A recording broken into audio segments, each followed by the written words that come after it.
Hello, কেমন আছো সবাই? আমি তো বেশ ভালো আছি। আর আজকে আমাদের বাড়িতে নিরামিষ রান্না হয়েছে দুপুরবেলা। আর রাত্রেবেলা নিরামিষ খাবে না, বায়না, আমার মেয়ের বেশি বায়না যে চিকেন খাবো। চিকেন খেলে আর কোনো কথাই বলবে না, এক কথায় রাজি। তো কি আর করা যাবে, চিকেনের সব সরঞ্জাম গুছিয়ে নিয়েছি, কেটে কুটে মশলা টশলা সব বানিয়ে নিয়েছি। আমি চিকেনটা বসিয়ে দিয়েছি, যত তাড়াতাড়ি সম্ভব রান্না ঘর থেকে বেরোতে পারলে ভালো যায়। যা গরম পড়েছে, এই গরমের মধ্যে মানে কোনো ব্যাপারে থাকতে ইচ্ছা করছে না, মনে হচ্ছে যেন সেদ্ধ হয়ে যাচ্ছে।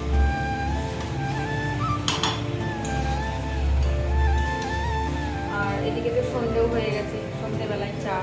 ওরে বাবা, চা যদি আমার দেরি হয়ে যায় তাহলে মাথা খারাপ করবে।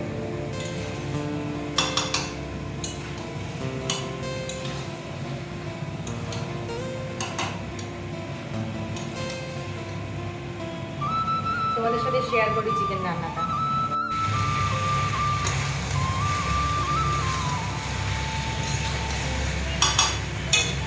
প্রথমে একটু ভালো করে কষে নিচ্ছি, বেশি ঝোল রাখবো না, কষা কষাই রাখবো চিকেনটা।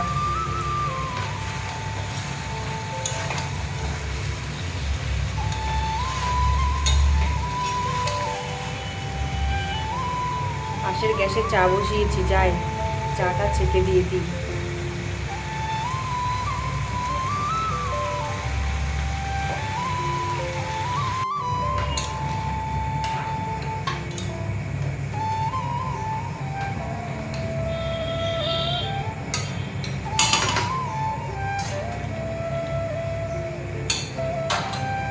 অনেকক্ষণ চিকেনটা কষিয়ে একটু ঢাকা দিয়ে দিই, তাহলে আলু আর চিকেনটা বেশ ভালো সেদ্ধ হবে। অনেকক্ষণ কষানো হয়ে গেছে, ওই জন্য আমি এবারে জল দিয়ে দিয়েছি। আর একটু ভালো করে সেদ্ধ হয়ে গেলে একটু কষা কষা করে নামিয়ে দেবো।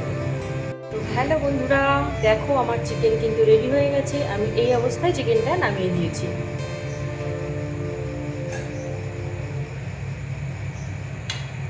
আমার এই সন্ধ্যাবেলার কিছু মুহূর্ত আমি তোমাদের সঙ্গে শেয়ার করলাম। তোমাদের কেমন লাগলো তোমরা অবশ্যই আমাকে জানিও। ভালো লাগলে লাইক করো, একটা কমেন্ট করো, আর পারলে সাবস্ক্রাইব করে আমার চ্যানেলটাকে এগিয়ে যেতে সাহায্য করো। Bye bye.